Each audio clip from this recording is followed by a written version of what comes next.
આપણે બધા જાણીએ છીએ કે ડીપ ડિપ્રેશનના લીધે કચ્છમાં ખૂબ વરસાદ છેલ્લા 3 દિવસથી પડી રહ્યું છે.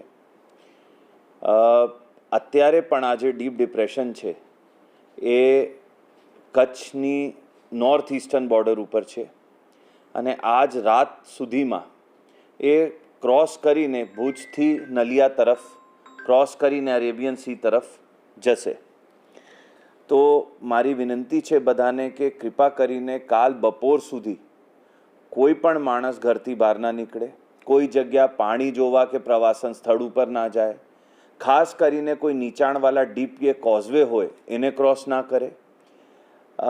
ખૂબ જ ભારે વરસાદની આવનાર 24 કલાક માટે કચ્છની આગાહી છે અને પોતાના પરિજનોની, ખાસ કરીને જે યુવાનો છે એની સુરક્ષા જાળવે એના માટે ખાસ ઘરની અંદર રહીએ. આપણે કોઈ જગ્યા, ફરી કહું છું, પાણી જોવા કે કોઈ પ્રવાસન સ્થળ ઉપર જોવા ના જાય અને કોઈ જગ્યા જ્યાં ડીપ કે કોઝવે હોય, જેને અહીંયા લોકલી પાપડી કહીએ, એમાં ખાસ કરીને કોઈ ના જાય એવી મારી બધાને વિનંતી.